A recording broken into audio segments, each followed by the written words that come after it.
చేరువచ్చిన మీ అందరికీ ప్రభువుపేట వందనాలండి. దేవుని నామమునకు స్తోత్రాలు. కొద్దిసేపు దేవుని వాక్యాన్ని విందాం, ఆ తర్వాత దీవెనకరంగా మనం వెళ్దాం.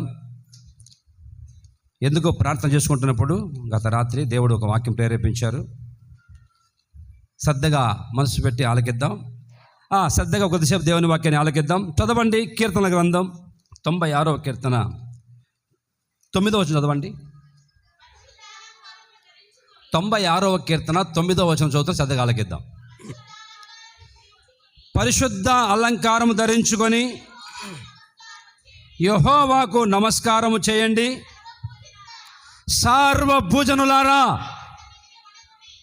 సర్వ భూమి మీద ఉన్న ప్రజలారా, ఆయన సన్నిధిలో ఏం చేయాలి? ఆయన సన్నిధిలో మీరు వనకండి. ఇప్పుడు తలపైకెత్తండి, ఇక చాలు, అంతే. సర్వభూజనులారా, దేవుని సన్నిధిలో మీరు ఏం చేయాలి? వణుకుతూ ఉండండి. సర్వభూజనులారా అన్నప్పుడు, సర్వభూజనులారా అన్నప్పుడు అంటే భూమి మీద ఉన్న సర్వ భూజనులారా అంటే అన్ని కులాల వాళ్ళు, అన్ని మతాల వాళ్ళు, అన్ని దేశాల వాళ్ళని. అందులో సర్వభూజనులారా అన్నప్పుడు నేను ఉన్నాను, అందులో మీరు ఉన్నారు. మనమందరం ఏం చేయాలంటే ఇప్పుడు దేవుని సన్నిధిలో మీరు వనకండి. ఎందుకు వనకాలి? వణికితే ఏం జరుగుతుంది? దేవుని సన్నిధికి వచ్చిన వాళ్ళంట వణుకుతూ ఉండాలంట. వనకండి. ఎందుకు వనకాలయ్యా? తలపైకి తలకిస్తారా? భయపడడం వేరు, వనకడం వేరు. చాలా చోట్ల పరిశుద్ధ గ్రంథం బైబిల్లో భయపడండి అని ఉంది. కొన్ని చోట్ల మాత్రం వనకండి అని ఉంది. అర్థమవుతుందండి? భయపడడం అనేది కంటికి కనిపించదు. నేను భయపడుతున్నాను అంటే అది కంటికి కనిపించదు. వనకడము కంటికి కనిపిస్తుంది. చలి జ్వరం వచ్చి వనకడం కాదు. చలి జ్వరం వచ్చేసి వనకడం, అది ఆ వనకడం కాదు. దేవుని సన్నిధిలో వణుకుతూ ఉంటే ఆ వనకడం అనేది కంటికి కనిపిస్తుంది. ఎందుకు వనకాలి? వణికితే ఏం జరుగుతుంది? అర్థమవుతుందండి? ఎందుకు వనకాలి తెలుసా? ఎందుకు వనకమని చెప్తాను తెలుసా అండి? దేవుడు చదవండి యెషయా గ్రంథం 66వ అధ్యాయం 2వ వచనం చదువుతా శ్రద్ధగా ఆలకిద్దాం. అవన్నీ నా హస్తకృత్యములు యెహోవా సెలవిస్తున్నాడు. వినమ్మా. ఎవడు దీనుడై నలిగిన హృదయం గలవాడై నా మాటలు విని వణుకుతూ ఉంటాడో వానినే నేను దృష్టి పెట్టి ఉన్నాను ఈరోజు. దేవుని స్తోత్రం కలుగును గాక. సర్వభూజనులారా, యెహోవా సన్నిధిలో వనకండి.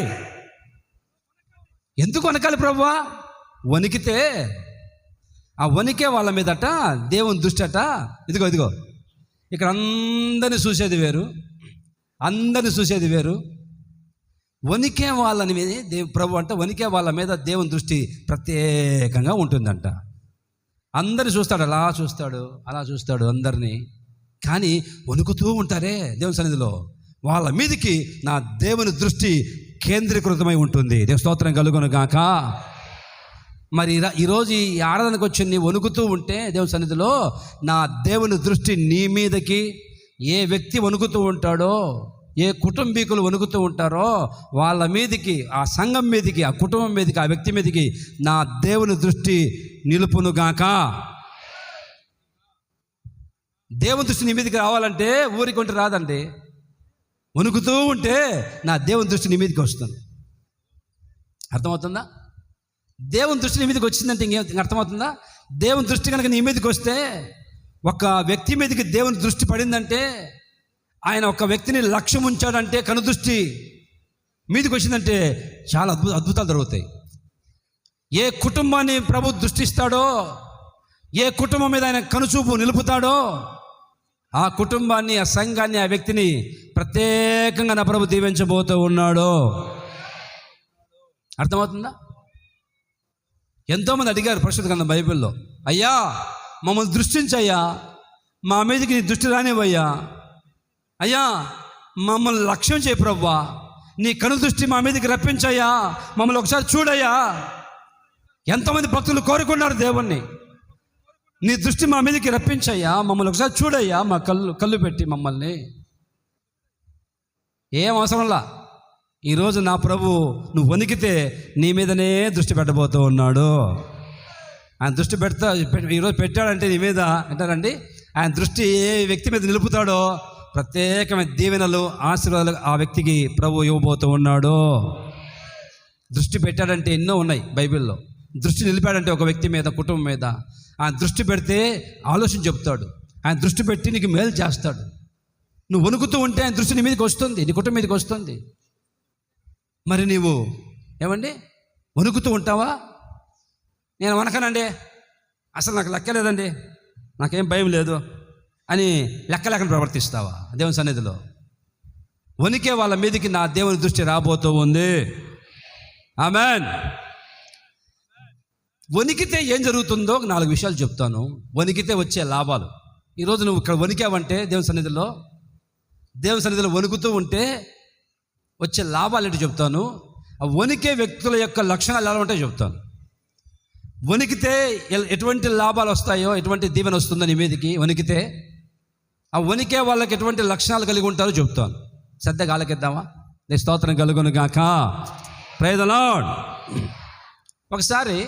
ఒకసారి యేసు ప్రభు ఒక చోట వాక్యం బోధిస్తున్నాడండి. జనమంతా తండోపతండాలుగా, గుంపులుగా యేసు ప్రభు చుట్టూ జనమంతా నిండిపోయి ఉన్నారు. చుట్టూ జనమే, వాక్యం బోధిస్తున్నాడు ప్రభు. కనుచూపు మేరలో ఎక్కడ చూసిన జనమే. ఒక సహోదరి భయంకరమైన రోగంతో బాధపడిపోతుంది. బైబిల్ స్పష్టంగా ఉంది. అప్పటికే వైద్యుల చేత తిప్పలు పడిందంట, ఉన్న డబ్బులన్నీ ఖర్చు పెట్టుకుందంట. ఇక చేత కాక వల్ల కాక డాక్టర్లు వదిలిపెట్టేశారట. అమ్మ ఈ రోగం మా వల్ల కాదని చేతులు పైకి ఎత్తేశారట. ఇంట్లో వాళ్ళు కూడా బాగా ఆస్తులు అమ్మేసుకున్నారు ఆమెకు వచ్చిన రోగాన్ని బట్టి. ఆమెకు వచ్చిన జబ్బు నయం కాక బాగవక ఎన్ని ఆస్తులు అమ్మినా హాస్పిటల్ సరిపోతూ ఉంది. చివరికి ఎవరు చెప్పారు, యేసు ప్రభు వచ్చాడమ్మా, ఒకసారి వెళ్ళు ప్రభు దగ్గరికి, ఏమైనా బాగవుతుందేమో అని చెప్పేసరికి ఆ సహోదరి ఆ భయంకర జబ్బుతో చెప్తే బయట నా జబ్బు చెప్తే అసహించుకుంటారేమో, దగ్గరికి రానివ్వరేమో అని భయపడి ఉంటారండి. ఆ జబ్బుతో అట్లాగే యేసు ప్రభు మధ్యలో ఉన్నాడు, చుట్టూ జనం ఉంటే ఆ మధ్యలో దూరి ఆ సందులో ఈ సందులో దూరి మెల్లగా వెళ్ళి యేసు ప్రభు వెనక మాటుగా వెళ్ళి ఏమండి ఆయన వస్త్రపు ఆయన అంగిని అలా తాకిందండి. తాకిన మరుక్షణమే ఆమెలో ఉన్న రోగం అంతా తొలగిపోయింది. ప్రభు వెంటనే చూశాడు, ఎవరు నన్ను తాకింది? శిష్యులారా, నన్ను ఎవరు తాకింది? వాళ్ళు అంటారు, ఏంటి బోధకుడు అని చెప్పే మాట, ఇన్ని 100 మంది వచ్చి మీద పడతా ఉంటే నన్ను తాకింది ఎవరు అంటావేంటి? కాదు, నన్ను ఎవరు తాకారు, నాలో నుంచి మహిమ బయటికి వెళ్ళింది అనేసరికి ఆ మనిషికి అర్థమైపోయింది. అమ్మో, ఎప్పుడైతే ప్రభువుని తాకిందో ఆమెలో ఉన్న జబ్బు అప్పుడే బాగైపోయినట్టుగా అర్థమైపోయింది. ఆమెకి బాగైపోయినట్టుగా అర్థమైపోయిన తర్వాత ప్రభు కేకలేస్తున్నాడు, ఎవరు తాకారు, నన్ను ఎవరు ముట్టుకున్నారు ఇప్పుడు అని బిగ్గరగా ప్రభు కేకలేస్తుంటే ఉన్నారండి ఆ సహోదరి యేసు ప్రభు ఎదురుగా వచ్చి గడగడ వణికిపోతా ఉంది, గడగడ వణికిపోతుంది. రండి, ఆమెకు అర్థమైపోయింది, ఇంకా దాచుకుంటే దాగదు, ఇక వెళ్ళిపోదాం ప్రభు దగ్గర అని చెప్పేసి ఎదురుగా వచ్చి గడగడ వణికిపోతున్న సహోదరి. చదవండి మార్కు సువార్త 5:32 చదువుతాల కింద. అప్పుడు ఆ స్త్రీ తనకు జరిగినది ఎరిగి భయపడి వణుకుచూ వచ్చి ఆయన ఎదుట సాగిలపడి ఆమె సంగతి అంతా ఆయనకు చెప్పాను. అందుకు ఆయన, నా కుమారి, సహోదరి, నీ విశ్వాసం స్వస్థపరిచింది, పీస్ ఇన్ గో, సమాధానం కల దానిపై వెళ్ళు. అమ్మా, నా ఎదుటికి వచ్చి నీవు వణుకుతున్నావు గనక సంపూర్ణ ఆరోగ్యం కలిగి ఇప్పుడు ఇంతవరకు రోగంతో సమాధానం లేక అల్లకల్లోలంగా నీ కుటుంబ పరిస్థితి దారుణంగా మారిపోయింది. ఈరోజు నీవు నా సన్నిధికి వచ్చి నా దగ్గరకు వచ్చి వణుకుతున్నావు కనుక ఈరోజు నుంచి ఏ రోగం లేకుండా నెమ్మదిగా సమాధానంగా స్వస్థత పొంది వెళ్ళిపోతున్నావు. క్షేమంగా వెళ్ళిపో. ఆమెని వనకమని ఎవరు చెప్పారు? ఆమెను వనకమని చెప్పారు ఎవరన్నా? శిష్యులు వచ్చి ఇప్పుడు వణుకు, ప్రభు దగ్గర వణుకమని చెప్పారా? ఎందుకు వణుకుతుంది ఆమె? ప్రభు దగ్గర నుంచి వణుకుతా ఉంది, గడగడ వణికిపోతా ఉంది. ప్రభు చెప్పాడు, ఇదిగో వణుకుతున్నావు కదా, సంపూర్ణ ఆరోగ్యం కలిగి సమాధానం గల దానివి క్షేమంగా వెళ్ళు. స్తోత్రం కలుగును గాక. ఇప్పుడు మీరు అనుకోండి, మీకు ఆ పక్కన వాళ్ళ ఆత్మలు ఆనందిస్తుంటే అటు ఇటు చూసి ఓకే మేము కూడా ఆనందించాలేమో చెప్పి మీరు చప్పట్లు కొడతారు వాళ్ళని చూసి. మరి ఆమెకు ఎవరు చెప్పారు వణకమని? ఈరోజు ఇక్కడ నువ్వు వణికావంటే నా దేవుని దృష్టి నీ మీదకి రాబోతూ ఉంది. ఏ రోగంతో బాధపడిపోతున్నా ఈరోజే స్వస్థత పొందుదువు గాక, స్వస్థత పొందుదువు గాక. యెహోవా రఫా, యెహోవా రఫా, స్వస్థపరచవే వందనమయ్యా. పూర్ణ బలముతో పూర్ణ మనసుతో ప్రేమించదం. ఆరాధన ఆరాధన ఆరాధన ఆరాధన ఆరాధన ఆరాధన ఆరాధన. యెహోవా రఫా, యెహోవా రఫా, స్వస్థపరచవే వందనమయ్యా. యెహోవా రఫా, యెహోవా రఫా, స్వస్థపరచవే వందనమయ్యా. స్వస్థపరచవే వందనమయ్యా. స్వస్థపరచవే. ఆమేన్. ఈరోజు ఏ రోగంతో ఇక్కడ బాధపడిపోతూ వచ్చావో ఆ రోగం నుంచి నీ విడుదల పొందుదువు గాక. ఎప్పుడు చెప్పండి, ఎప్పుడు? ఆయన సన్నిధికి వచ్చి నువ్వు ఏం చేయాలి? వణుకుతూ ఉన్నప్పుడు నా దేవుని దృష్టి నీ మీదకి వస్తుంది. ఏ రోగాలతో బాధపడిపోతున్నా నా ప్రభు స్వస్థపరిచి నిన్ను ఆరోగ్యంగా నడిపించును గాక. వణికే వాళ్ళకు వచ్చే ఆశీర్వాదం చెప్తున్నా. వణికితే ఏం జరుగుతుందో చెప్తున్నాను, శ్రద్ధగా ఆలకించాలి. మరొక సందర్భంలో బాగా ఆలకించండి. ఒక ఆఫీసర్ కత్తి తీసుకున్నాడు. కత్తి తీసుకొని అలా పైకెత్తి ఆత్మహత్య చేసుకుందాం ఆత్మహత్య చెప్పేసి అలా కత్తి తీసుకొని తాను పొడుచుకుందామని అలా కత్తి పైకెత్తి పొడుచుకున్న సమయంలో ఆపో, ఎందుకు చేస్తున్నావు అని ఒక క్యాగ్ అనిపించింది. కత్తి అలా పైకెత్తాడు. ఇక పొడుచుకుందాం సమయంలో ఎందుకు చచ్చిపోవాలనుకుంటున్నావు నువ్వు? ఏమైంది నీకు? చూస్తే మీకోసమేనయ్యా, మిమ్మల్ని గురించి చచ్చిపోవాలనుకుంటున్నారు, మీ గురించి చచ్చిపోవాలనుకున్నాను అన్నాడు. ఏమైంది? జైల్లో పెట్టారు వాళ్ళని. చెరసాల్లో బంధిస్తే, బాగా ఆలకించి, చెరసాల్లో బంధిస్తే ఇదిగో తబలాలు లేవు, కీబోర్డ్ లేదు, డ్రమ్ములు లేవు, కంజర్లు లేవు, ఏమీ లేవు. సంఖ్యలు కాళ్ళకు చేతులు సంఖ్యలు వేసి బిగించేసి చెరసాల్లో పడేస్తే అక్కడ ఆ రాత్రి పౌలు శీలలు ఏమండి పాటలు పాడుకుంటూ ఉన్నారు. మీకు చిన్న దెబ్బ తగిలితే కొంచెం అలా గీసుకుపోతే చలి జ్వరం వచ్చింది అన్నయ్య, మందిరం రాలేను అన్నయ్య, మందిరానికి జ్వరం వచ్చేసింది. చిన్న దెబ్బ తగిలితే రక్తం కారిపోతుంది, ఒంటి నిండా రక్తం కారిపోతుంది. రక్తంతో బట్టలు తడిచిపోయి ఉన్నాయి. పౌలుకు శీల బట్టలు తడిచిపోయి రక్తంతో. మీరైతే చలికి ముడుచుకొని జ్వరం వచ్చింది అని హాస్పిటల్కి వెళ్ళి దుప్పటి తన్ని పండుకుంటారు. అన్ని దెబ్బలు తగిలినా కానీ ఆ చెరసాల మధ్యలో, ఆ జైల్లో పౌలు శీలలు ఉన్నారండి. ఆనందం యేసుతో ఆనందం, జయ గంభీర ధ్వనితో పాడదను, జయ రాజాతి రాజుతో సాగెదను.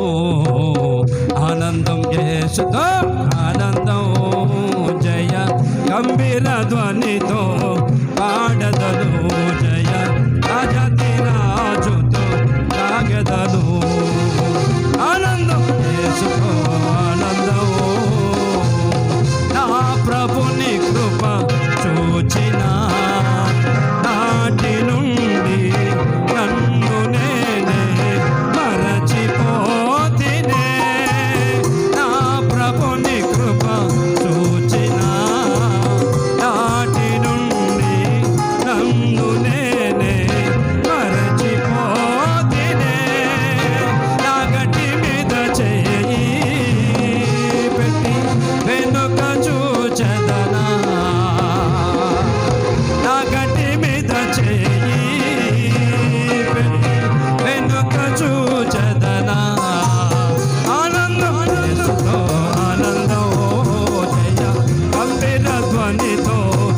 పాడెదను జయ రాజాతి రాజుతో తాగెదను ఆనందం యేసుతో ఆనందం.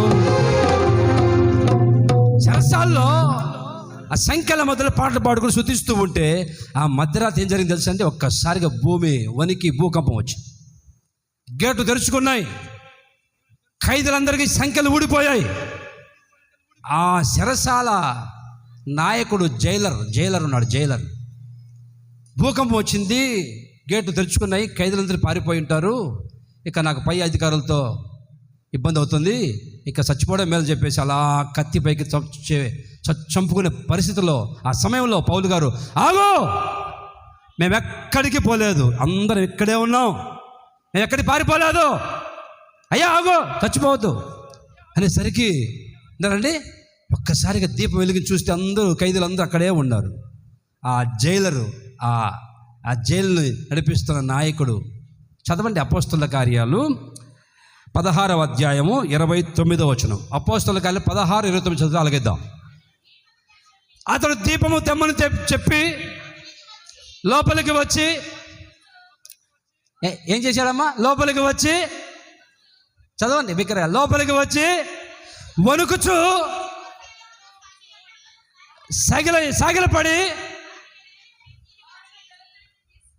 తీసుకొని వచ్చి, అయ్యలారా, రక్షణ పొందుటకు,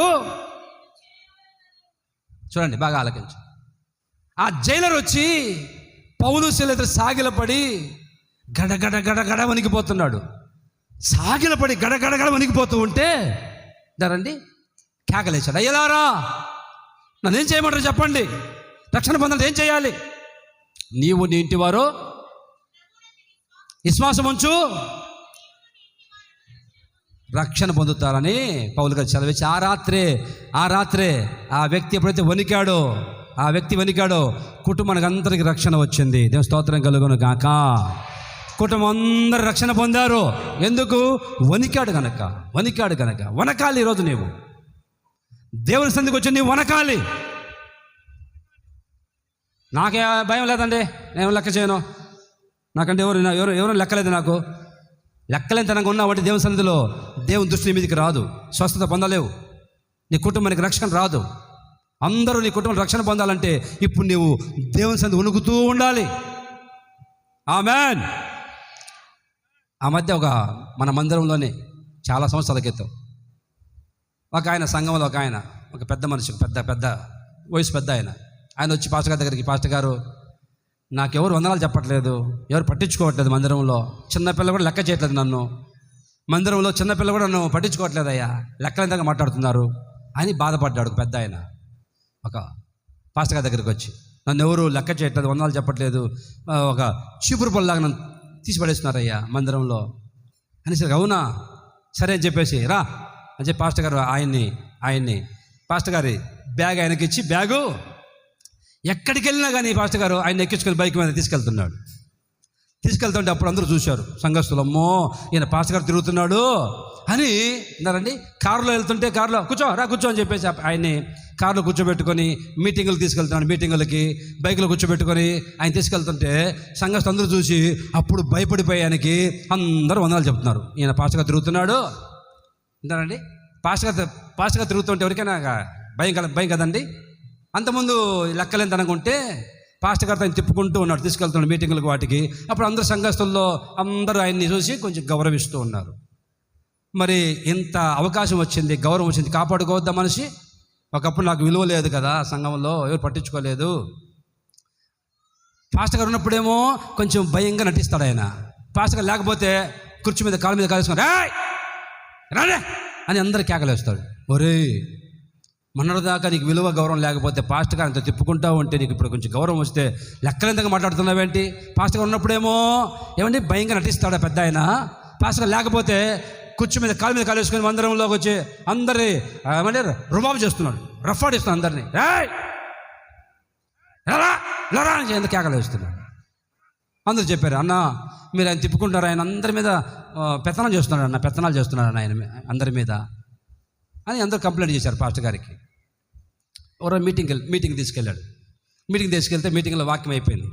వాక్యం అయిపోయిన తర్వాత పాస్టర్కి అందరు ప్రార్థన చేస్తుంటే ఒక దెయ్యం పట్టిన ఆమె, ఇంకా ఏదో భయంకరమైన దెయ్యం పట్టింది.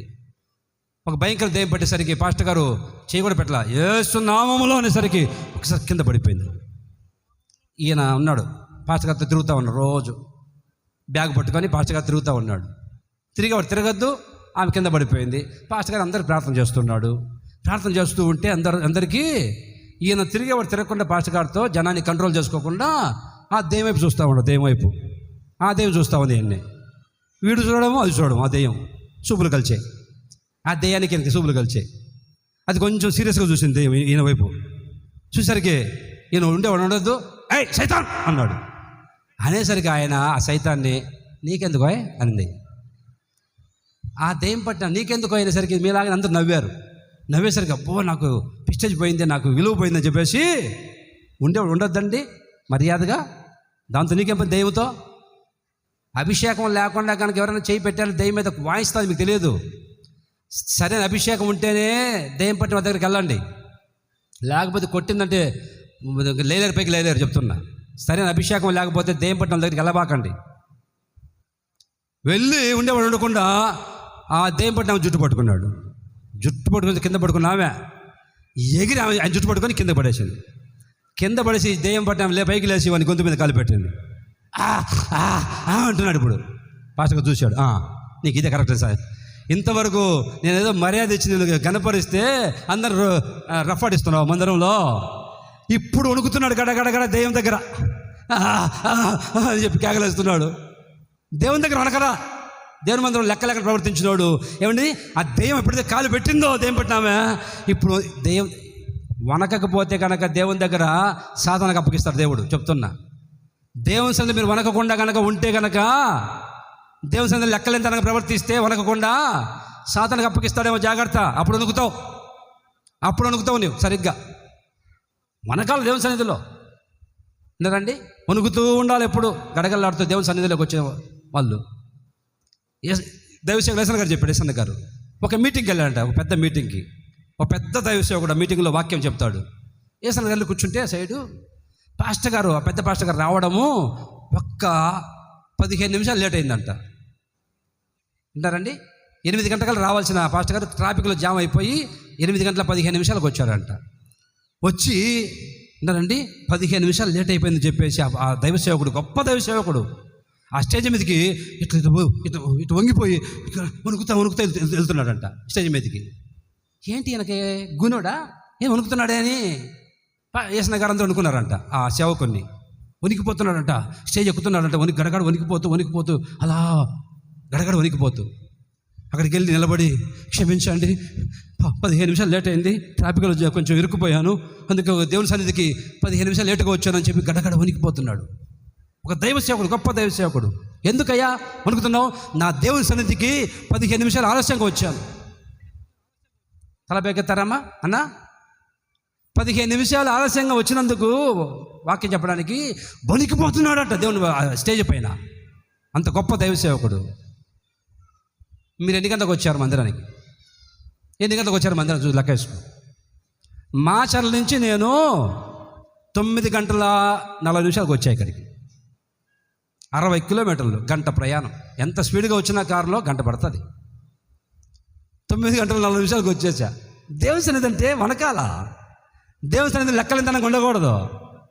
వారానికి ఒకరోజు కదండి, ఆదివారం. కొంచెం పొద్దున్న లేచి రెడీ ప్రిపేర్ అయిపోయి దేవుని సన్నిధి రావచ్చు కదా వణికే వ్యక్తి అయితే. నిదానంగా నిబ్బరంగా వండుకొని తిని కొంచెం నిబ్బరంగా వచ్చావంటే దేవుని దృష్టి నీ మీదకి వస్తుందా? వణికే వాళ్ళ మీదకి వస్తుంది దేవుని దృష్టి. దేవుని సన్నిధి వణుకుతూ ఉండాలి. ఆ ఇంటి వాళ్ళందరూ రక్షణ పొందారు, ఆ వ్యక్తి వణుకుతూ ఉంటే. దేవుని స్తోత్రం కలుగును గాక. హల్లెలూయా, ప్రైజ్ ది లార్డ్. వణుకుతూ ఉంటే ఆ వణకడం బట్టి దేవుడు దృష్టించాడు, ఆ కుటుంబానికి అందరి రక్షణ ఇచ్చాడు. ఆమె వణుకుతూ ఉంటే సంపూర్ణ ఆరోగ్యం ఇచ్చాడు. మరి నీకు ఆరోగ్యం కావాలంటే వనకాల దేవుని సన్నిధికి, త్వరగా రావాలా, భయపడి పరిగెత్తుకుంటా, లెక్కలేని దానంగా నిబ్బరంగా నిదానంగా.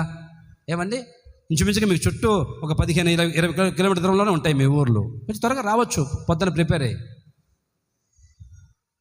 ఇంకో సందర్భం తెలుసా అండి? చదవండి. నిర్గమకాండము 19వ అధ్యాయము 16వ వచనం. 3వ నాడు ఉదయమైనప్పుడు ఆ పర్వతం మీద ఉరుములు, మెరుపులు, సాంద్ర మేఘము, బూర యొక్క మహాధ్వనియు కలుగగా పాలెములోని ప్రజలందరూ, అదిగో పాలెములో ఉన్న ప్రజలందరూ గడగడ గడగడ వణికిపోతూ ఉన్నారు. గడగడగడ వణికిపోతున్నారు. తల బెగ్గైతే ఆలకించండి. సీనా పర్వతం మీదకి దేవుడు దిగి వచ్చాడండి. సీనా పర్వతం దేవుడు దిగి వచ్చేసరికి ఆ పర్వతం అంతా మేఘం కమ్మేసింది. ఉరుములు, మెరుపులు వస్తూ ఉంటే ఆ కొండ కింద, ఆ సీనా పర్వతం కింద ప్రజలందరూ ఉన్నారు, ఇశ్రాయేలు ప్రజలు. ఎప్పుడైతే ఆ ఉరుములు, మెరుపులు దేవుడు మాట్లాడుతున్నాడు మోషేతో, ఆ ఉరుములు మెరుపుల్లో నుంచి ప్రభు మాట్లాడుతూ ఉంటే ఆ సీనా పర్వతం మీద ఉన్న మోషేతో ఆ శబ్దం విని పాలెంలో ఆ కొండ కింద ఉన్న ప్రజలందరూ గడగడ గడగడ వణికిపోతున్నారంట. వణికిపోయి అదే నిర్గమకాండము 20:19 చదవండి. అదిగో అమ్మా, 20వ అధ్యాయం 19వ వచనంలో, నీవు మాతో మాట్లాడము, మేము ఇందుము. దేవుడు మాతో మాట్లాడిన యెడల, ఇప్పుడు ఆగండి, తలపైకెత్తారా, గడగడగడ వణికిపోయి ఇశ్రాయేలు ప్రజలందరూ ఆ దేవుడు మాట్లాడుతుంటే ఆయన స్వరం విని, ఆ ఉరుములు మెరుపుల్లో ఆ దేవుని స్వరం విని ఇశ్రాయేలు ప్రజలు వణికిపోయి మోషేతో అంటున్నారు, మోషే నీవు మాతో మాట్లాడు, మేము వింటాం. దేవుడు కనుక మాతో మాట్లాడితే వద్దయ్యా, వద్దు బాబు. అమ్మ, తలపైకి అందరూ ఆలకిస్తారా? తలపైకి తలకిస్తారా? చూడండి, ఇశ్రాయేలు ప్రజలు దేవుడు మాట్లాడుతుంటే దేవుని మాటలు వద్దయ్యా, అమ్మో ఆ మాటలు వింటుంటే మాకు కఠినంగా ఉన్నాయి బాబు, ఆ మాట వింటుంటే మాకు వణుకు వస్తుందయ్యా, దేవుని మాట వింటుంటే నువ్వు మాట్లాడు. పాస్టర్ గారు, మోషే గారు, మీరు మాట్లాడండి మాతో. నా వైపు చూడండి. పాస్టర్ గారు, దేవుడు చాలా చాలా చాలా కఠినంగా చెప్తున్నాడు అయ్యా, పాపం చేయొద్దంటున్నాడు అయ్యా, మా వల్ల కాదయ్యా. వినో పాస్టర్ గారు, దేవుడు కఠినంగా చెప్తున్నాడు అయ్యా, మా వల్ల కాదు అని వణికిపోతున్నారట. దేవుడేమో పూలు పెట్టుకోతున్నాడు అయ్యా, కనకాంబరాలు, మల్లెపూలు పెట్టుకోతున్నాడు అయ్యా దేవుడు. మరి ఎట్లా పాస్టర్ గారు? మందిరానికంటే పెట్టుకొని రాం, కానీ పెళ్ళికి వెళ్ళినప్పుడు పెట్టుకోకపోతే ఎట్లయ్యా? కొంతమంది ఉన్నారు ఇక్కడ, మందిరానికి వచ్చినప్పుడేమో అబ్బా ఏ బొట్టు ఉండదు, గాజులు ఉండవు, ఏముండవు, ముసుగులు వేసి పెళ్ళిలో చూడాలి. పెళ్ళిలో వీళ్ళవారం పట్టుచీరలు కట్టి, ఈ పక్క కనకాంబరాలు, ఈ పక్క మల్లెపూలు, అమ్మో గోర్లకు నీళ్ళు పాలిష్ చేసి, చేతుల్లో పాములు గీతలు గోరింటాకు పెట్టి దేవుడు వద్దంటున్నాడయ్యా. అర్థమవుతుందా? అమ్మో దేవుడు ఈ మేకప్లు వద్దంటున్నాడు. మరి పెళ్ళిలోకి వెళ్ళినప్పుడు మేకప్ వేసుకోవాలి ఎట్లా పాస్టర్ గారు? పాస్టర్ గారు మీరు చెప్పండి, మెల్లగా శుతిమెత్తంగా చెప్పండి. పాస్టర్ గారు మీరైతే కొంచెం చూసినట్టు చెప్పండి అయ్యా. దేవుడు మాత్రం కఠినంగా చెప్తున్నాడు అయ్యా. అక్రమ సంబంధాలు పెట్టుకోవద్దంటాడు దేవుడు. చిన్నీళ్ళ పెద్దలు వద్దంటున్నాడు దేవుడు. పాస్టర్ గారి దగ్గరికి వచ్చి ఒక ఆమె, పాస్టర్ గారు ఆయనకి చిన్నీళ్ళు పెద్దలు ఉన్నాయ్యా అంటుంది. పాస్టర్ గారు తెలియక, మంచిదే కదమ్మా 2 ఇళ్ళు ఉంటే, మీకు ఎన్ని ఇళ్ళు ఉన్నాయి? ఒక ఊరికి పిడుగురాల్లో 2-3 ఇళ్ళు కొనలా. మా పాస్టర్ అది అనుకున్నాడు. ఆయనకి చిన్నీళ్ళు పెద్దలు ఉన్నాయి పాస్టర్ గారు, బ్యాంకులో పనిచేస్తాడు, చిన్నీళ్ళు పెద్దలు అని చెప్తుంటే ఆమె మంచిదే కదమ్మా 2 ఇళ్ళు ఉంటే అంటాడు. పాస్టర్ తెలియక, అవగాహన లేక, అది కాదో నీకు తెలియదు, ఆయనకి చిన్నీళ్ళు పెద్దలు ఉన్నాయి. అది కాదు పాస్టర్ గారు, ఆయనకి 2 భార్యలు, చిన్నీళ్ళు పెద్దలు మెయింటైన్ చేస్తాడు దరిద్రుడు. దేవుడు వద్దంటాడు, అక్రమ సంబంధం పెట్టుకోవద్దంటాడు దేవుడు, సినిమాలు చూడదంటాడు దేవుడు. అయ్యా దేవుడు కఠినంగా మాట్లాడుతున్నాడు అయ్యా. మోషే దేవుడు మాట్లాడొద్దు, నువ్వు మాట్లాడయ్యా, సింపుల్గా చెప్పు వాక్యం. మేము పిడుగురాల సంఘస్థలము అయ్యా, మేము చిన్న గొర్రె పిల్లను నేను యేసయ్యో. పాడమ్మా, మెల్లగా నడపాలంట, చిన్న గొర్రె పిల్ల అంట. ఇల్లు ఎప్పటి నుంచి నమ్ముకున్నారు దేవుణ్ణి? ఏ కాలం నమ్ముకున్నారు? ఎప్పుడు, ఏ సంవత్సరం ఇక్కడ ప్రారంభమైంది సేవ? ఇప్పుడేమో చిన్న గొర్రె పిల్లమయ్యా, మెల్లగా చెప్పు పాస్టర్ గారు, మెల్లగా. దేవుడేమో కఠినంగా చెప్తున్నాడు అయ్యా. ఉన్నారండి, మందిరానికి వచ్చింది ఒక అక్క. పొరపాటు మీరు అటువంటి వాళ్ళు ఉంటే ఏమనుకోవద్దండి, మీ గురించి కాదులేండి. కండక్టర్ భార్య, ఆమె దశంభాగాలు ఎక్కువ ఇస్తుందంట మందిరంలో. కండక్టర్ భార్య నెల దశంభాగం ఎక్కువ ఇస్తుందంట పాస్టర్ గారికి. మన సంఘం కాదు, ఏర సంఘం. పాస్టర్ గారు మన పాస్టర్ పిలిపిస్తే అంటారండి 16 పాటలు పాడారు. వాక్యం చెప్పడానికి పిలిపించారు పాస్టర్ గారిని కూర్చోబెట్టారు. 16 పాటలు పాడారు. 16 పాటలు. ఇంకా సమయం ఎప్పటికే రాత్రి 9 అయిపోయింది, 9 దాటిపోయింది. పాడుతూనే ఉన్నారు. ఆ సంఘంలో అందరికి పాట ఇవ్వాలంట, ఇవ్వకపోతే పెద్ద గొడవ అవుతుందంట. చివరిలో వచ్చింది ఈ ఆర్టీసీ కండక్టర్ భార్య. ఈ పక్క మల్లెపూలు, ఈ పక్క కనకాంబరాలు పెట్టి మేకప్ చేసి, అప్పటికి జనం వచ్చి నిండిపోతే చిన్న మందిరం అది. జనం తొక్కుంటా గేదెలాగా ముందుకొచ్చి కూర్చుంది ముందు మందిరంలో. ఆమె ఖచ్చితంగా పాట ఇవ్వాలంట పాస్టర్ గారు. ఆమెకు పాట ఇవ్వకపోతే పెద్ద గొడవ అంట. అప్పటికి 16 పాటలు పాడారు. పాస్టర్ గారు ఇంకా ఏందిరా బాబు, టైం అయిపోతుంది, ఎప్పుడు వాక్యం చెప్పాలి నేను, మా పాస్టర్ గారు చూస్తున్నాడు.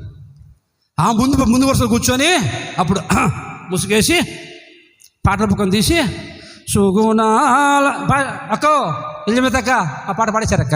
ఆయన పాడేశారా? నీ కృప నిత్యముండును అక్కో ఆ పాట పాడేశారక్క. పాడేశారా? యేసు రక్తము అక్కో ఆ పాట 16 పాటలు పాడేశారు. 16 పాటలు పాడేశారు. అన్ని పాటలు పాడేశారా అని ఇంకెత్తుకుంది. ఉన్న పాటున వచ్చు చున్నా ఆపో. పాస్టర్ గారు ఒక్కసారిగా బీపీ పెరిగిపోయింది మా పాస్టర్ గారికి. ఆపోను అనేసరికి ఆపేసింది. అందరూ ఆ పాస్టర్ గారు పిలిచిన పాస్టర్ గారు అందరూ గడగలాడిపోతారు. అయ్యా, ఈ సంఘానికి ఆమెనయ్యా మెయిన్, మాకు ఆమెనే దశభాగం ఇచ్చేది నెలకి నెల. నువ్వు ఆమెను ఆపన్నావు ఏందయ్యా? అర్థమవుతుందా? ఈ పక్క మల్లెపూలు పెడితేవి, ఈ పక్క కనకాంబరాలు పెడితేవి. ఇప్పుడు పాట ఎత్తుకుంది. ఉన్న పాటున వచ్చు చున్నాను నీ పాద సన్నిధి కోరక్ష అంటే ఇప్పుడు ఉన్న ఫలంగా నీవు ఈ పూలు పెట్టి మేకప్ చేసి ఇట్లాగే పరలోకం వెళ్తే దేవదూతలు ఏమవుతారో దడుచుకోరా, దేవదూతలు ఆపు పాట ఆపు అన్నాడు పాస్టర్ గారు. నీ అవతారం ఏంటి, నువ్వు చెత్తుకున్న పాట ఏంటి? ఉన్న పాట ఉన్నగా ఇప్పుడే నేను బయలుదేరి వస్తానయ్యా మీ రాజ్యానికి అంటుంది. ఈ మేకప్ వేసి దేవుని దగ్గరికి వెళ్తావా? ఇలాగే ఏనమ్మా కొంచెం ఉంది తల్లి. మీరు చాలామంది ఉన్నారులే ఇక్కడ. మందిరానికి వచ్చేప్పుడు మందిరానికి వస్తే బాగా వస్తారు. చాలామంది చూసా నేను, చాలా సంఘాలు చూసా. అంటారండి దేవుని స్తోత్రం కలుగును గాక. ఆ రోజుల్లోనే ఇక్కడికి వచ్చాను నేను, అప్పట్లోనే వచ్చా. ఇటు మందిరం ఉంది, ఇటు మందిరం అక్కడ రూములు ఉండేటి. ఆ జాన్ బాబు రాజశేఖర పాస్టర్ ఉన్నప్పుడు అప్పుడే వచ్చేవాడిని ఇక్కడికి. దేవునికి స్తోత్రం కలుగును గాక. Praise the lord. వాళ్ళు అంటారు ఇశ్రాయేలు ప్రజలు వణికి గడగనికి, అయ్యా మోషే పాస్టర్ గారు చూసినట్టుగా మెత్తగా చెప్పయ్యా వాక్యం, కఠినంగా వద్దయ్యా, దేవుని మాటలేమో కఠినంగా ఉన్నాయ్యా. సీరియల్ చూడుతుంటున్నాడు అయ్యా దేవుడు. సీరియల్లో ఒక ఆమె పాస్టర్ గారి దగ్గరికి వచ్చింది. పాస్టర్ గారు మీ వాక్యాన్ని బట్టి నేను సినిమాలు మానేశాను అయ్యా అనింది. పాస్టర్ గారు వచ్చి సాక్షి చెప్పింది. పాస్టర్ గారు వాక్యం అయిన తర్వాత నేను మా మనసు మార్చుకున్నాను, సినిమాలు మానేశాను అని. పెద్ద వయసు ఆమె, ముసలామె, పెద్ద మామూలు చిన్న వయసు కాదు, ముసలామె. సినిమాలు మానేసేసరికి పాస్టర్ గారు హల్లెలూయా, తల్లిగారు సినిమాలు మానేసిందంట, దేవుని స్తోత్రం సాక్ష్యం చెప్పి పాస్టర్ గారు అందరితో హల్లెలూయా చెప్పించాడు. ఆ సంఘంలో ఉన్నారు 3 ముసలోళ్ళు. అందరూ వెళ్ళిపోయిన తర్వాత వాళ్ళు 3 అక్కడే ఆగారు. వచ్చి పాస్టర్ గారు ఆమెమో సినిమాలు మానేసి చెప్తే నువ్వేమో అందరితో స్తోత్రం చెప్పించావు అని చెప్పింది కదమ్మా. నీకు తెలుసు పాస్టర్ గారు, అది మామూలు ఏం కాదు, సినిమాలు మాందో. ఆమె సినిమా యాక్టర్ నాగేశ్వరరావు ఫ్యాన్స్. ఆమె సినిమా యాక్టర్ నాగేశ్వరరావు ఫ్యాన్. ఆమె సినిమాలు మాందో. కావాలంటే నువ్వు ఇంటికి వెళ్ళి అడుగు. అబద్ధం చెప్పింది మామూలుది కాదు, అబద్ధం చెప్పింది, సినిమాలు మాందో అని. సరికి అవునా, నాకేం తెలుసమ్మా, సరే ఒకరోజు వెళ్తానులే అని చెప్పేసి ఒకరోజు పాస్టర్ గారు ఇంటికి వెళ్ళాడంట. ఇంటికి వెళ్ళి అమ్మా సాక్ష్యం చెప్పావు కదా మందిరంలో సినిమాలు మానేశానని. ఎట్లా మానేసావు తల్లి? ఏం లేదు నాన్న, సినిమాలు మానేశాను, ఇప్పుడు సీరియల్ చూస్తున్నాను నాన్న. ఏం చూస్తుంది? సినిమాలు మానేసిందంట మొత్తానికి. ఏం చూస్తుంది? సీరియల్ చూస్తుందంట. ఇప్పుడు సినిమా ఎన్ని గంటలు అండి సినిమా? చెప్పమ్మా, చెప్పలేదా? సినిమా ఎన్ని గంటలు? సినిమాలు 2:30, 2 గంటలు, 3 గంటలు మహా అయితే. సీరియల్ 365 రోజులు సీరియల్. 365 రోజులు సీరియల్ వస్తూనే ఉంటుంది, రోజు వస్తూనే ఉంటుంది. సినిమాలు మానేసిందంట, సీరియల్ చూస్తూ ఉందంట తల్లి. పాస్టర్ గారు దేవుడు వద్దంటున్నాడు, సీరియల్ వద్దంటున్నాడు, సినిమాలు వద్దంటున్నాడు, మాకు కుదరదయ్యా, నువ్వు చెప్పయ్యా, మెల్లగా చెప్పయ్యా వాక్యం కొంచెము. పాస్టర్ గారు కొంచెం మెల్లగా చెప్పు. అని అంటారండి.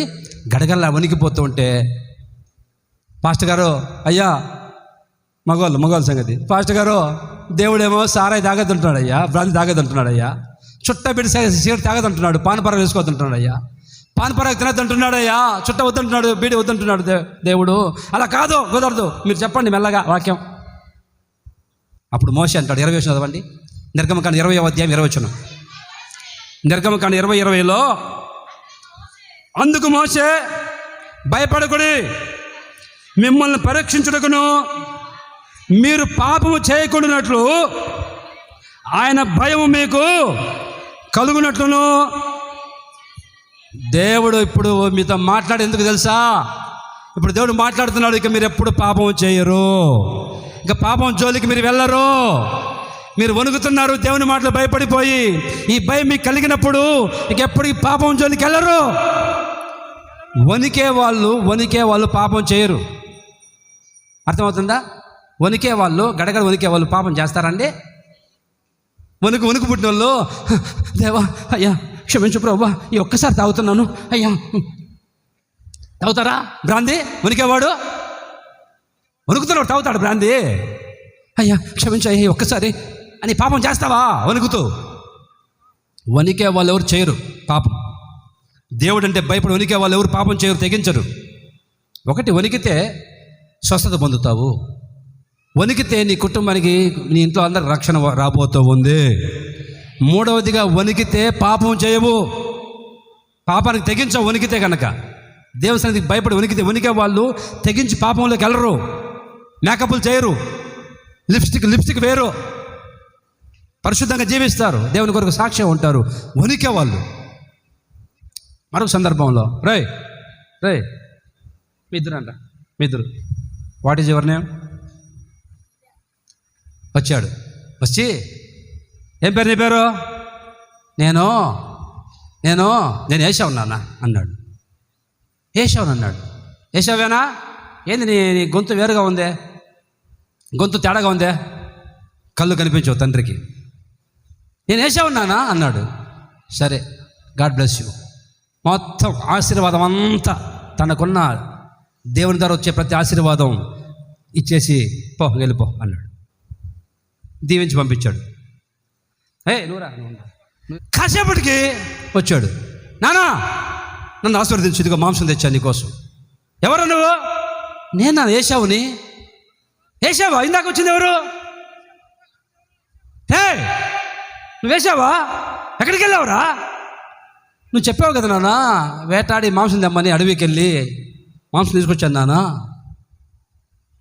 బాగా ఆలకించండి. పెద్దోనికి రావాల్సిన ఆశీర్వాదం చిన్నోనికి ఇచ్చేశాడు. కళ్ళు కనిపించని తండ్రి. వెళ్ళు. ఇప్పుడు ఏం చేయాలి తండ్రి? ఇక వీడికి రావాల్సిన సమస్త దీవెన ఆశీర్వాదం వానికి ఇచ్చేశాడు. ఇప్పుడు తిట్టచ్చు విని పెద్దోని, దుర్మార్గుడా, తెలివి తక్కువడా, ఎక్కడ చచ్చావరా ఇంతసేపు అని తిట్టచ్చు తండ్రి.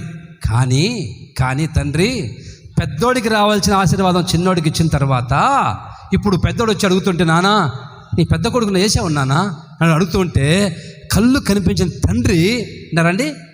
చదవండి ఆదికాండం 27:33 తలగిద్దాం.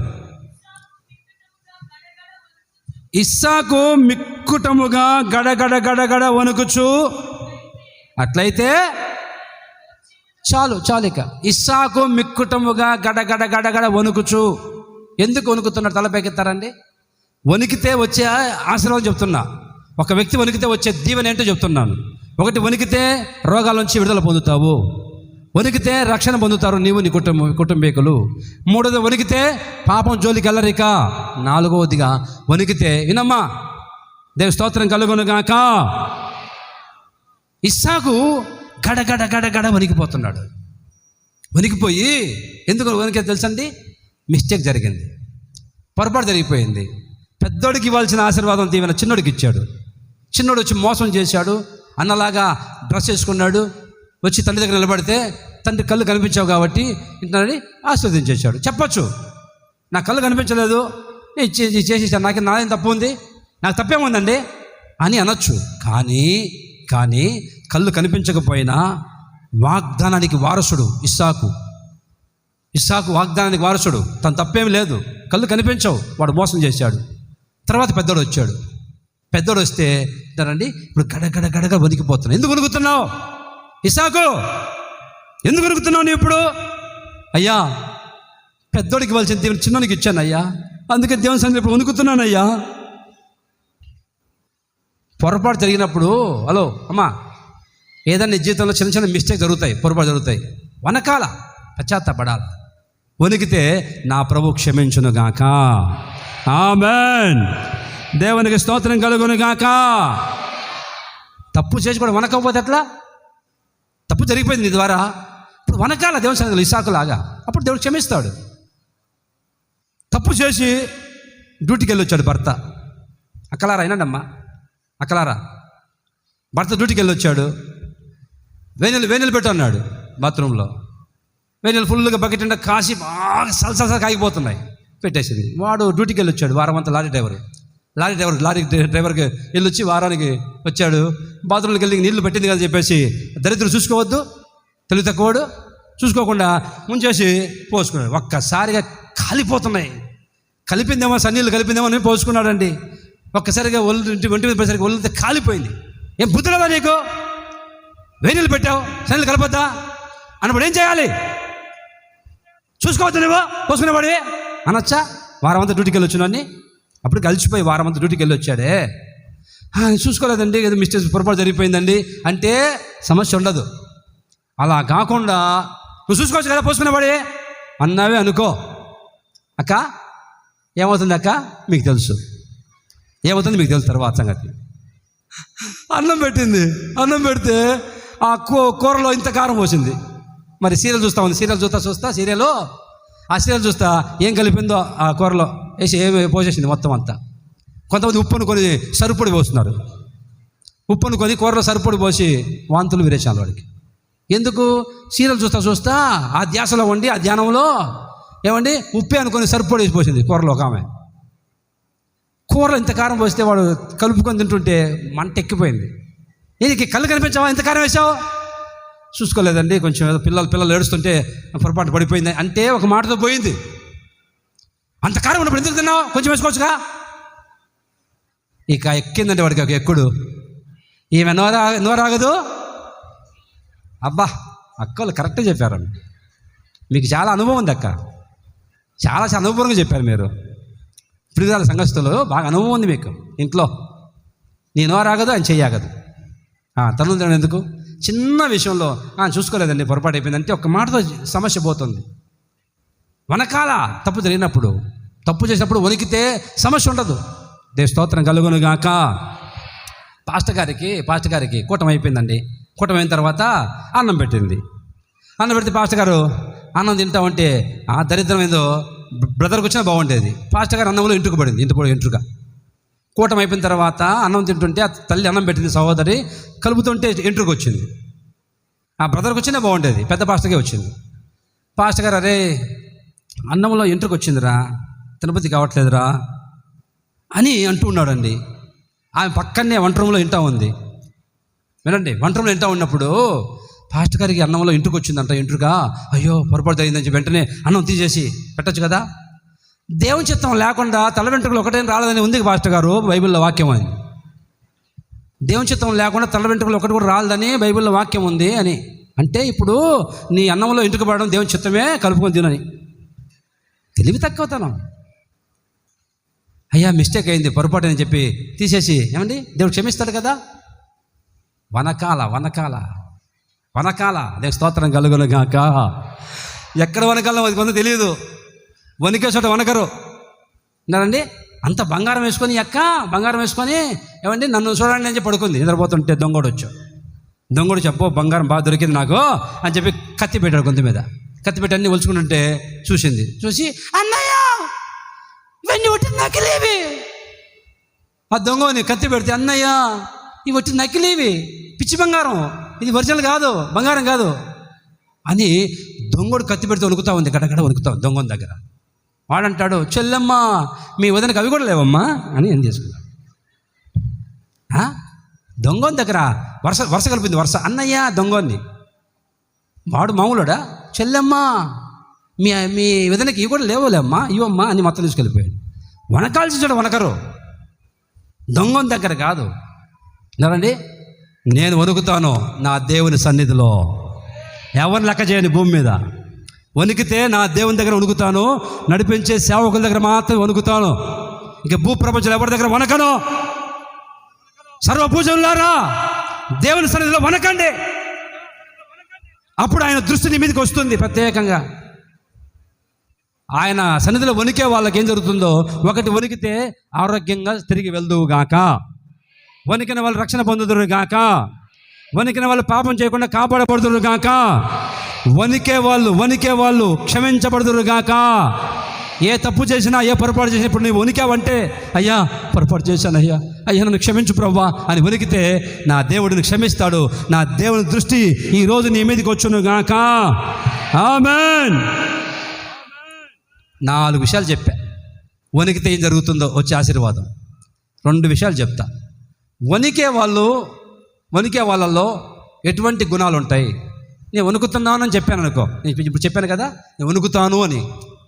ఇప్పుడు మీరు కనుక వణికితే ఆ వణికే వాళ్ళలో ఉన్నటువంటి గుణగణాలు ఎలా ఉంటాయి, వణికే వాళ్ళు ఎలా ఉంటారు, వణికే వాళ్ళు ఎలా ప్రవర్తిస్తారు, వణికే వాళ్ళలో ఎటువంటి లక్షణాలు ఉంటాయో 2 విషయాలు చెప్తా. చదువుదామా? చదవండి. ఫిలిప్పీ పత్రిక 2వ అధ్యాయము 12వ వచనం. ఫిలిప్పీ 2:12 చదువుతా అడిగేద్దాం.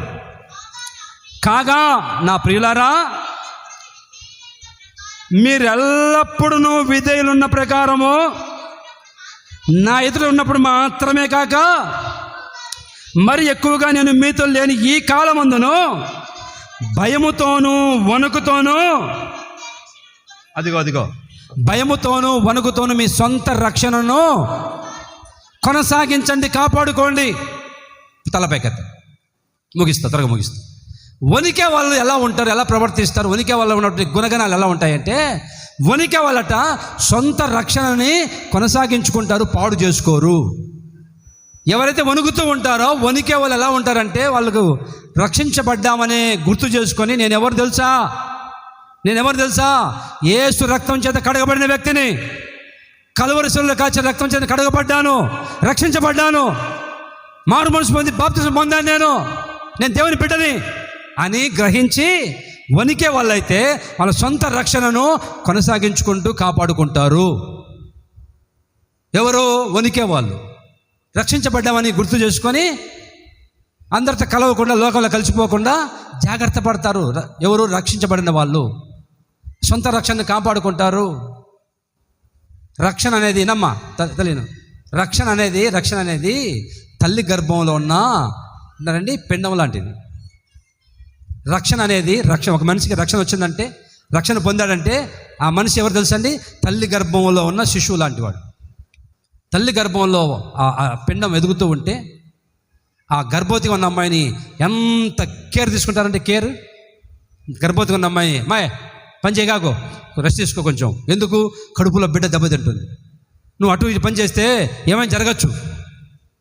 కడుపులో ఉన్న బిడ్డకి డ్యామేజ్ కాకుండా అంటే కొంచెం మంచి ఆహారం తీసుకొని కొంచెం పని చేయకుండా రెస్ట్ తీసుకో, డాక్టర్లు చెప్తారు. అమ్మా ఈ అమ్మాయికి రెస్ట్ ఇవ్వాలా. రక్షణ అనేది కడుపులో ఉన్న బిడ్డ లాంటిది. నువ్వు కనుక ఇష్టం వచ్చినట్టు ప్రవర్తిస్తే ఆ రక్షణ పాడైపోతుంది. రక్షణ నిర్లక్ష్యం చేస్తావంటే రక్షణ అనేది ఏంటండి నాశనం అయిపోతుంది. ఎంత జాగ్రత్త తీసుకుంటుంది ఆ తల్లి. ఇప్పుడు గర్భవతిని, మామూలు మనిషిని కాదు, ఒట్టి మనిషిని కాదు, ఇప్పుడు చాలా జాగ్రత్తగా ఉండాలి. ఎలా జాగ్రత్త తీసుకుంటుందో గర్భవతి, రక్షించబడిన నీవు కూడా అదే జాగ్రత్తగా ఉండాలా. ఇప్పుడు నేను రక్షణ పొందాను, నేను మామూలు మనిషిని కాదు, లోకస్తుల్లాగా నేను ఉండకూడదు, ఒక ప్రత్యేకంగా ఉండాలి. నేను రక్షణ పొందాను. ఈ రక్షణలో అంటారండి ఎలా ఆ పిండం ఎదిగి 9 నెలల తర్వాత ఎలా భూమి మీదకి ఉద్భవిస్తుందో అదేవిధంగా నేను రక్షణ పొందాను. ఈ రక్షణలో ఒక్కొక్క మెట్టు ఎదిగి అంటారండి దేవుని రాజ్యం చేరేంత వరకు ఈ రక్షణను కాపాడుకోవాలి. ఒక సహోదరి మందిరం మానేసింది. ఏమండి వచ్చి బాప్తిసం తీసుకున్న తర్వాత మందిరం మానేసింది. పాస్టర్ గారు అడిగాడు, ఏమ్మా ఎందుకు మందిరం మానేశావు అని అడిగితే పాస్టర్ గారు ఆమె అంటుంది, పాస్టర్ గారు ఇంకేమైంది, మారు మనసు పొందాను, రక్షణ పొందాను, బాప్తిసం తీసుకున్నాను, బాప్తిసం కూడా ఇంక మందిరం రావాలంటావా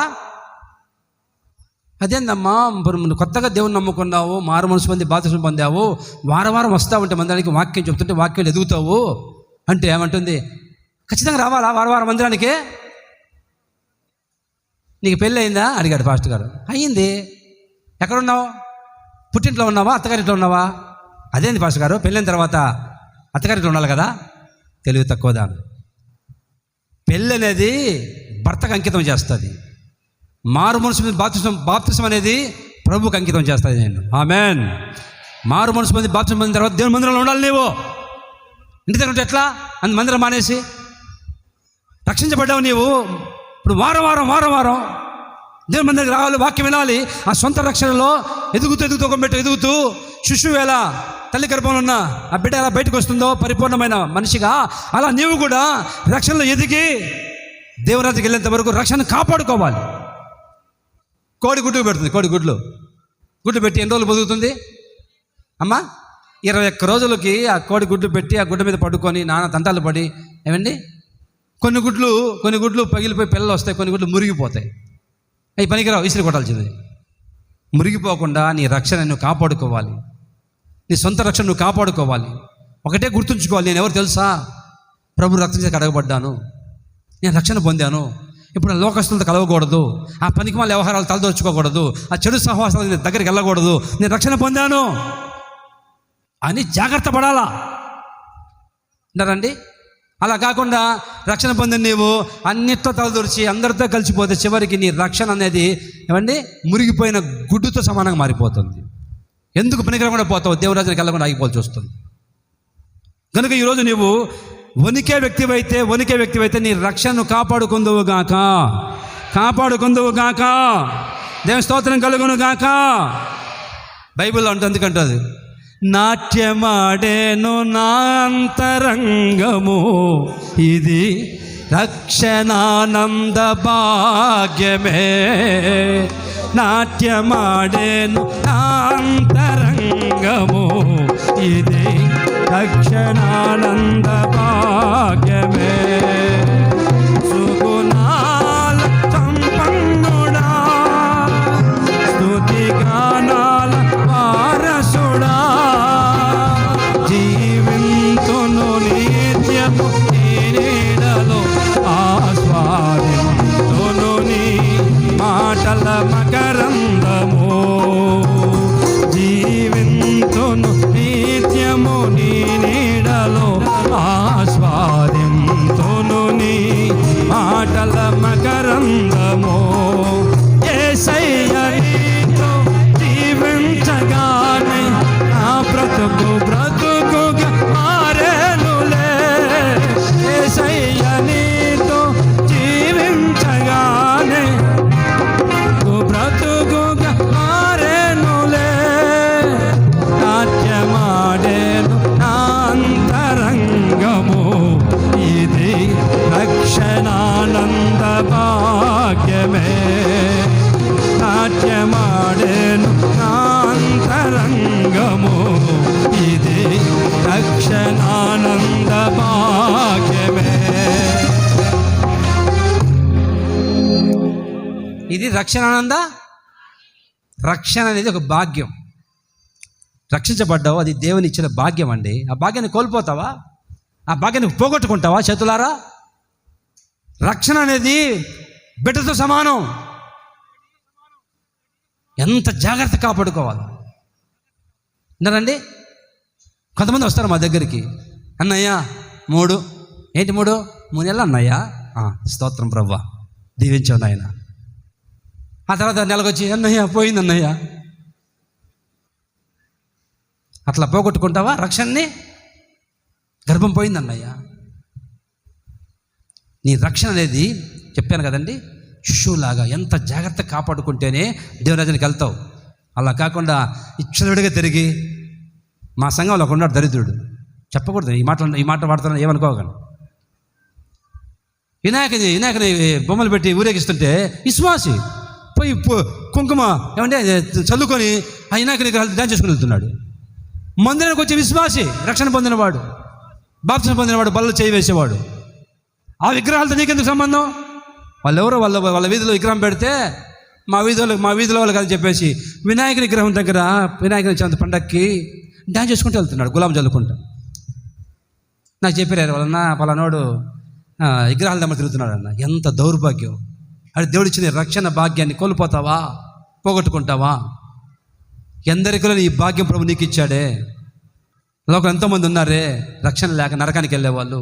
ప్రభుని రక్షించాడే, జ్ఞాపకం చేసుకొని గడగడ వణుకుతూ, అయ్యో ఇప్పుడు నేను ఎవరు తెలుసా, రక్షణ పొందాను, నేను అలా ప్రవర్తించకూడదు, ఇలా మాట్లాడకూడదు, బూతులు మాట్లాడకూడదు, నేను రక్షణ పొందాను. అనుక్షణం నీకు గుర్తుకు వస్తూ ఉండాలా, నేను రక్షణ పొందానని. వారం మందిరానికి రావాలా, మందిరం మానకూడదు. కొంతమంది ఆదివారమే వస్తాయి పెళ్ళిళ్ళు, ఆదివారమే పెళ్ళి అన్నయ్య, ఆదివారమే అన్నయ్య మెచ్యూర్ ఫంక్షన్ అన్నయ్య, ఆదివారమే పేరంటం అన్నయ్య. దరిద్రం, ఇదొక దరిద్రం. ఆదివారమే వస్తాయి. బైబిల్లో ఒక మాట ఉంది, పేతురు రాసిన మొదటి పత్రిక 2:3 చదవండి. సమస్తమైన దుష్టత్వమును, సమస్తమైన కపటమును, వేషధారణను, అసూయను, సమస్త దూషణ మాటలను మానేసి, అదిగో అమ్మాయినమ్మా మానేసి, అవి మానాలంట. అవి మానిన తర్వాత ఏం చేయాలయ్యా? కొత్తగా జన్మించిన అప్పుడే పుట్టిన బిడ్డ వలె నిర్మలమైన వాక్యం అనే పాల వలన, అదిగో రక్షణ ఇచ్చిన ఎదుగు నిమిత్తము ఆ పాలను తాగండి. రక్షణ పొందావు, ఇప్పుడు పాలు తాగాలి. ఏ పాలు? పాస్టర్ గేదె పాలా, ఆవు పాలా? కాదు. నిర్మలమైన వాక్యం అనే పాలు ఎక్కడ దొరుకుతాయమ్మా? అదిగో వాడికి వెళ్ళు.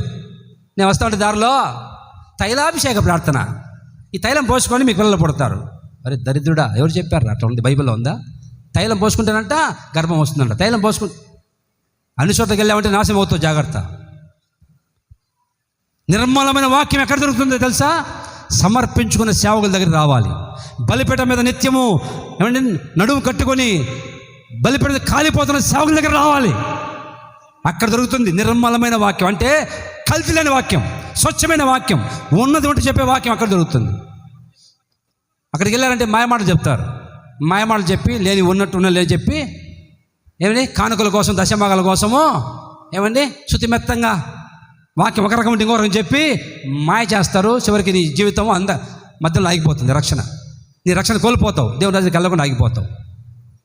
రక్షణలో ఎదగాలంటే రోజు రోజుకి పరిపూర్ణ శిశువుగా మారి ఎలా గర్భం నుంచి భూమి మీదకి వస్తుందో ఆ బిడ్డ, అలా నీవు రక్షణలో ఎదిగి దేవుని రాజ్యానికి వెళ్ళాలంటే పాలు తాగాలి. ఏ పాలంటే నిర్మలమైన వాక్యమైన పాలు. అదే స్తోత్రం కలుగును గాక.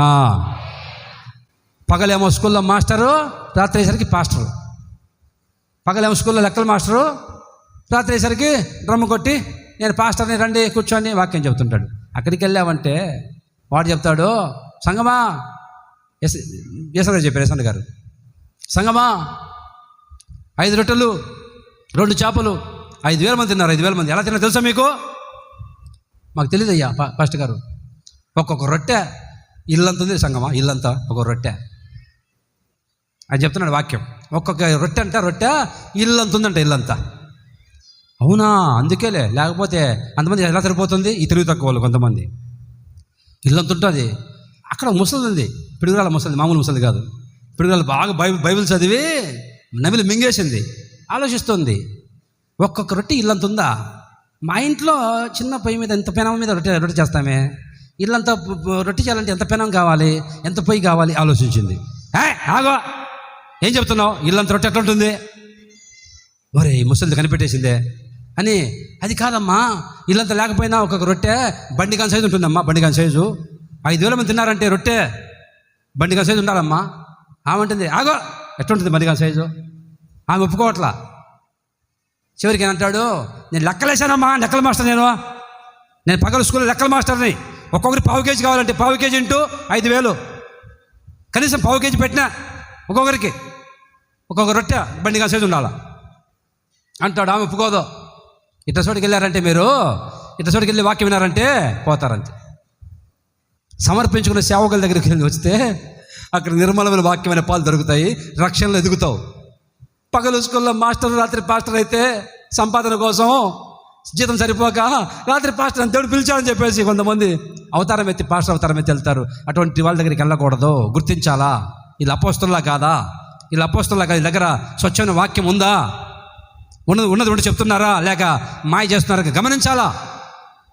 ఒకటి, వణికే వాళ్ళు రక్షణని కాపాడుకుంటారు, రక్షణని కొనసాగిస్తారు.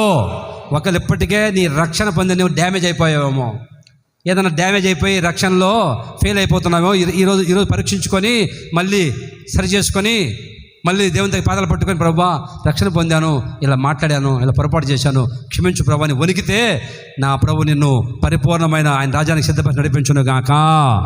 ఆమేన్, హల్లెలూయా. ఒక్క మాట చదివి ముగిస్తా, ఒక్క మాట చదివి.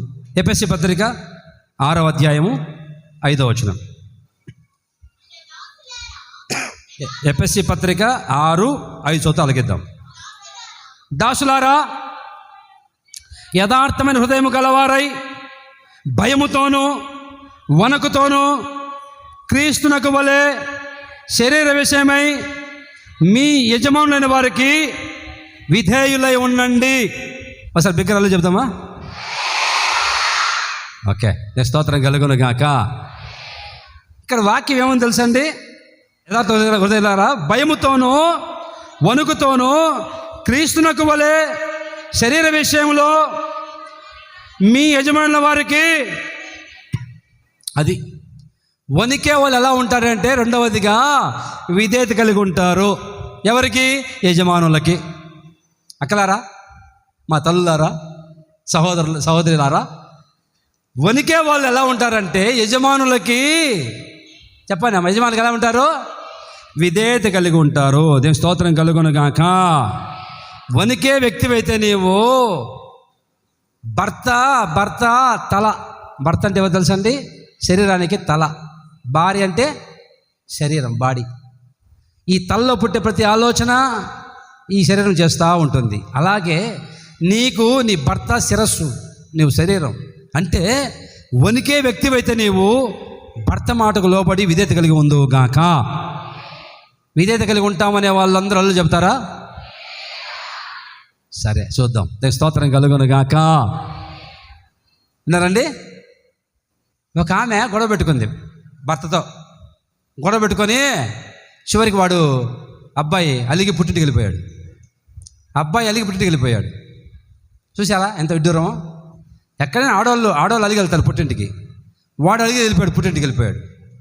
ఫోన్ చేసింది అమ్మాయి, అన్నయ్య ఒకసారి రండి మా ఇంటికి, మా ఇంట్లో గొడవ వచ్చింది.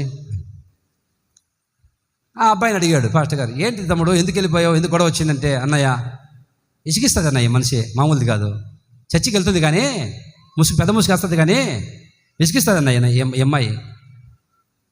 ఆ అమ్మాయి అంట భర్తకు చెప్తుంది పని, నేను వచ్చేసరికి బట్టలు ఉతకాలి, నేను వచ్చేసరికి అంటు తోమాలి, నేను వచ్చేసరికి వంట వండి పెట్టాలి, అన్నీ కసువు కొట్టాలి భర్తకి. ఎందుకు? ఈ అమ్మాయికి ఉద్యోగం ఉంది, ఈ అమ్మాయి జాబ్కి వెళ్తుంది, వాడికి జాబ్ లేదు, వాడికి ఉద్యోగం లేదు, ఈ అమ్మాయి ఉద్యోగం చేస్తుంది.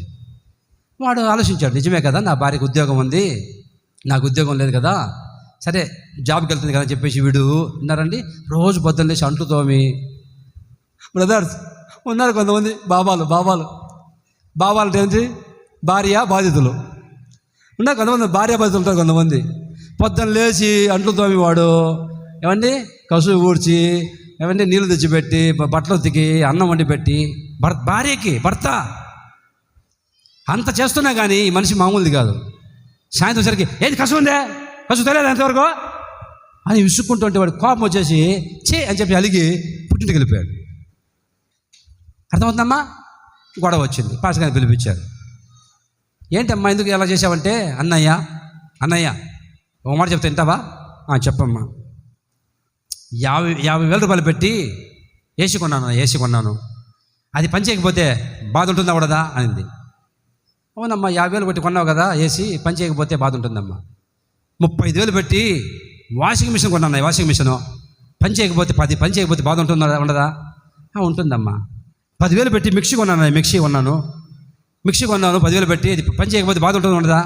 ఉంటుందమ్మా. 12 లక్షలు పెట్టి కొన్నా అవన్నీ కట్టం ఇచ్చి. అమ్మా అయినానమ్మా, 12 లక్షలు పెట్టి కొన్నాను, నీ పని చేయకపోతే అట్లా ఎవరు పనికి మాలదానా, ఎవరు చెప్పారు నీకు? భర్తతో పని చేస్తావా? అంటే కట్నం తెచ్చానని చెప్పేసి భర్త మీద పెత్తనం చెలాయిస్తావా? భర్త శిరస్సు,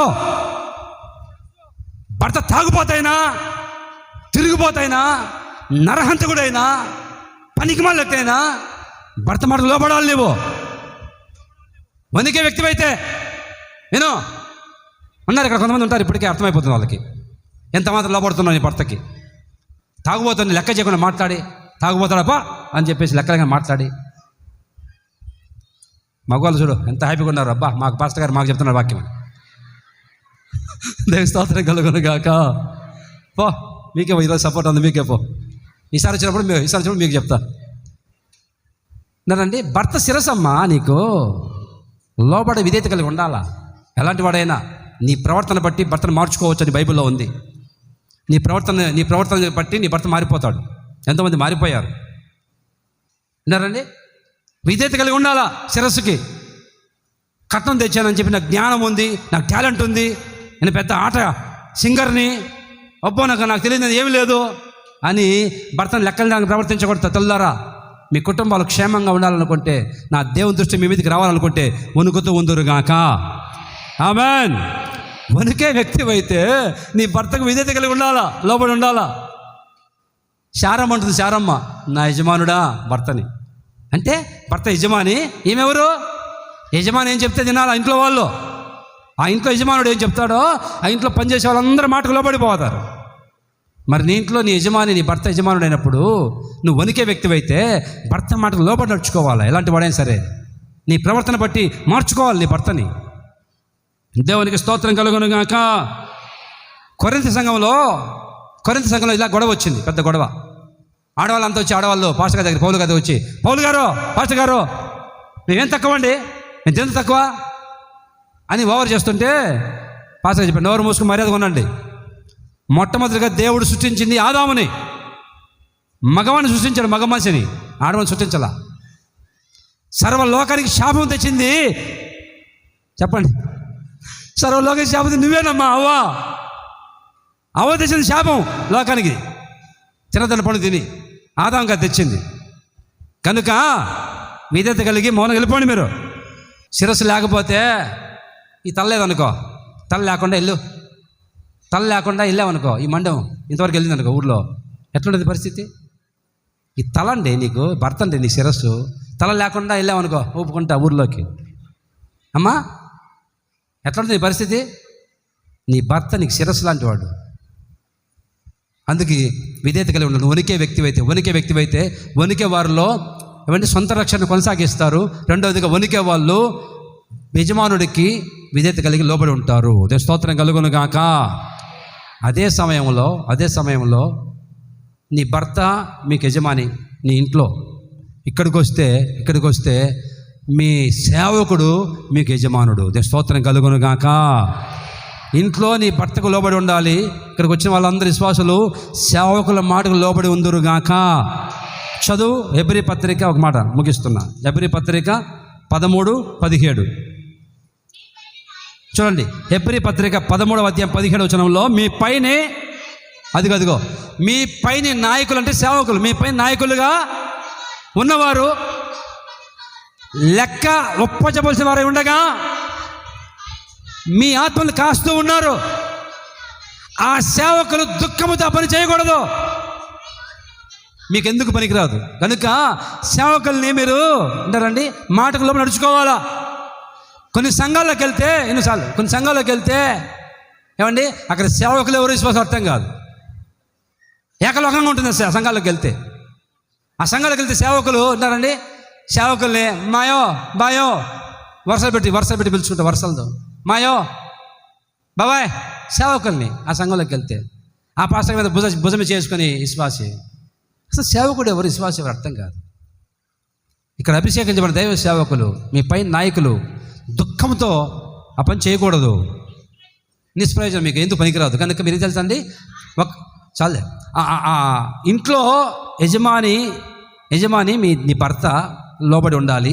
అలాగే సంఘంలోకి వచ్చిన వాళ్ళు అందరూ లోబడి ఉందరుగాక. వణికే వ్యక్తివైతే నీవు సంఘములో సేవకులకి లోబడి ఉండాలి. వణికే వ్యక్తివైతే నీవు నీ భర్తకి, శిరస్సుకి, యజమానుడికి లోబడి ఉందువు గాక, విధేయత కలిగి ఉందువు గాక. సర్వభూజనులారా, దేవుని సన్నిధిలో వణకండి. లెక్కలేంతనంగా ఉన్నారనుకో, రావడమే లేటుగా వచ్చావు మందిరానికి, మళ్ళీ ఫోన్ తీసి హలో హలో, గేట్లో అడుగు పెట్టమంటే ఫోన్ స్విచ్ ఆఫ్ చేయాలా. మందిరం అంటే, మందిరంలోకి వచ్చేప్పుడు నీ ప్రవర్తన జాగ్రత్త చూసుకోవాలా. ఇది దేవుడి సన్నిధి, ఇక్కడ దేవుడు దిగి వచ్చి ఉంటాడు, వణుకుతూ ఉండాలా. 4 సార్లు వాక్యం అయిపోయే లోపల హలో, అదేమో అంత బిజీ పని నాకు అర్థం కాదు. మందిరంలోకి వచ్చేప్పుడు ఫోన్ ఆపేయాలంతే. దేవుని సన్నిధి ఇది, వణుకుతూ ఉండాలా. లెక్కలేదనంగా ఫోన్ మాట్లాడుకోవడమో, నవ్వుకుంటా ఇకైకలు పగపగలు ఆ పిల్లలతో ఆడించుకుంటా మందిరంలోకి వచ్చి, దేవుని సన్నిధి ఇది, వణుకుతూ ఉండాలా. వణికితే దేవుని దృష్టి నీ మీదకి వస్తుంది. వణికే వాళ్ళకి ఏం జరుగుతుంది? ఒకటి రోగాలు తొలగిపోయి స్వస్థత పొంది సమాధానంగా వెళ్తారు. 2 రక్షణ పొందుతారు. 3 పాపంలోంచి పడకుండా క్షేమంగా బయటకు వస్తారు. 4వదిగా క్షమించబడతారు.